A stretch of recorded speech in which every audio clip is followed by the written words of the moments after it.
Dawn over Piney Fork, Arkansas. Fog sitting low on Bitter Creek. A woman in a canvas coat drags a car hood across frost-stiffened grass, metal shrieking against stone. 61 years old, hands wrapped in electrical tape instead of gloves. Behind her, a hillside of scrap, culvert pipe, box springs, rebar, a school bus door rusted the color of dried blood. She doesn't stop to catch her breath. She measures a length of pipe with a carpenter's pencil, marks it, drags it toward a trench she's dug herself, one shovel load at a time for 11 straight days.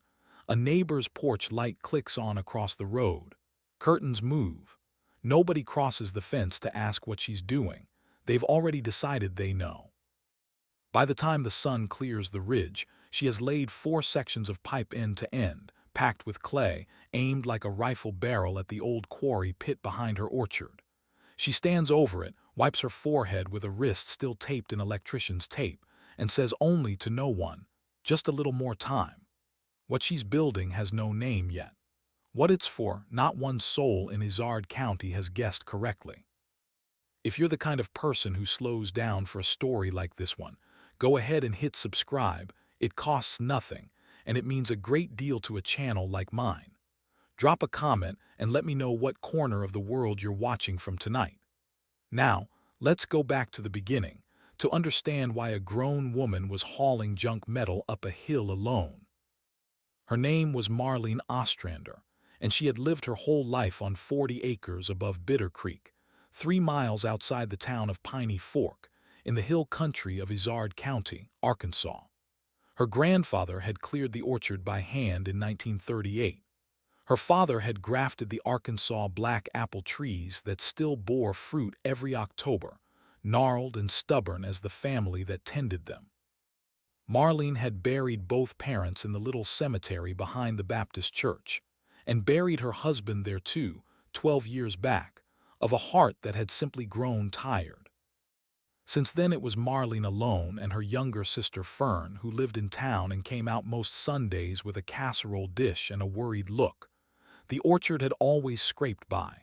Not rich, never rich, but steady in the way that hill farms are steady if you don't ask too much of the land or the weather. Then came the flood of 2 years prior. Bitter Creek had risen in a single violent night and taken half the orchard's topsoil down to bedrock, drowned 900 young trees, and left the county road buried under gravel for a month. The Ostranders had no flood insurance. Small hill farms rarely did. What they had instead was a property tax bill that kept climbing while the harvest that was supposed to pay it kept shrinking. Marlene's kitchen table told the story better than any words could. A cracked coffee mug held down a stack of envelopes from the Izard County tax collector, each one a shade more official than the last, the most recent stamped in red. Some mornings Fern found her sister sitting there before sunrise, not crying, just staring at that stamp like it was a face she was trying to place. Word around town was simpler and less kind. Marlene Ostrander had lost her mind after her husband died, and now she was dragging garbage up onto her hillside like some kind of magpie building a nest out of car doors and drain pipe. Her nearest neighbor, a retired lineman named Gareth Loomis, complained loudest and often at the feed store and the church steps alike. "Woman's got a junkyard where an orchard used to be," Gareth told anyone who'd listen. "Rats'll come next, snakes after that. Somebody ought to make her clean it up before it brings the whole road down in value." Enough people agreed with him, or were too polite to disagree, that eventually somebody picked up the phone and called the county. Sheriff Odell Bracey drove out on a gray Tuesday afternoon, boots crunching gravel, clipboard under his arm. He wasn't cruel about it. He liked Marlene, had known her since grade school. But a complaint was a complaint, and the pile on her hillside was, by any reasonable measure, enormous. "Marlene," he said, standing at the fence line, "I got 3 separate calls about this. County nuisance code says accumulated scraps gotta go, or I got to write you up." She didn't argue. She didn't explain either, which unsettled him more than an argument would have. She only asked for time, 6 weeks, she said, maybe less. Odell studied the culvert pipe half buried in her hillside, The trench cut like a wound toward the old quarry and could make no sense of any of it. He wrote down a warning instead of a citation and told her the clock was ticking either way. Marlene had good reason not to explain. The tax collector's own auction notice sat folded in her coat pocket that very day. Unless the delinquent balance was paid in full, the Ostrander orchard would go to public auction on the courthouse steps in 42 days. She had one harvest left to try to save the land her grandfather cleared, and one growing worry that another flood off Bitter Creek would finish what the last one started. That was the truth of it. The county levee downstream, an earthen berm built back in the 1960s, had cracked in 3 places during the last flood and never been properly repaired. The county said there wasn't money, not this year, maybe not next year either. If the creek rose hard again before harvest, it wouldn't just threaten Marlene's remaining trees. It would come down through the low road into Piney Fork itself, same as it nearly had before. So Marlene had stopped waiting on the county. She had gone instead to Purnell's salvage 2 towns over, and to every ditch and barn lot she could reach, and started hauling home anything made of steel that still had shape to it. She was building a diversion, a buried spillway of scrap culvert and packed clay, cutting across the hillside above her orchard, meant to catch the worst of any flood surge and bleed it sideways into the old quarry pit, instead of letting it run straight down onto her trees and the road below. She had learned the shape of it from her father's old engineering primer, dog-eared and water-stained, and from watching, for 61 years, exactly which way the water wanted to go when the creek came up mean. She trusted the land more than she trusted any promise from the county courthouse.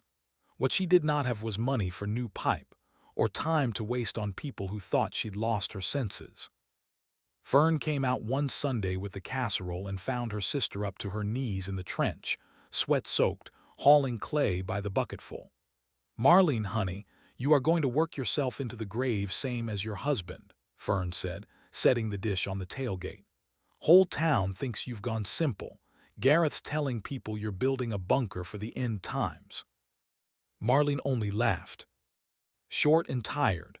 Let them think what helps them sleep," she said. "I've got 42 days and about 400 more feet of pipe I need and can't afford. Come hold this level for me or go on home." Fern, muttering, climbed down into the ditch beside her. For 3 weeks the work went slow but steady. Marlene traded eggs and apple butter for old fence panels. She stripped a collapsed hog barn down to its bones. She learned to weld well enough to patch culvert joints, burning her forearm twice and her pride not once. The pile of junk on the hillside grew, and so did the whispering in town, and so did the balance owed on that tax bill, because interest doesn't wait on anybody's engineering plans. Then in the 5th week, the setback came. Purnell's salvage shut its gate for good. Old man Purnell had died, and his son was selling the whole lot to a scrapper out of Little Rock who wanted cash on delivery, more than Marlene had left. Her truck's transmission gave out the same week, stranding her without a way to haul what little scrap she could still scrounge. She sat on her porch steps that evening with the tax notice in her lap, and for the first time since the flood, let herself believe she'd run out of road. Sheriff Bracy drove by that same week with a formal notice this time, not a warning, clean up the pile within 14 days, or face a fine on top of everything else she owed.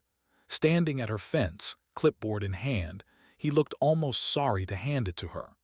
"I don't make the rules, Marlene," he said, "but rules don't care much for reasons either."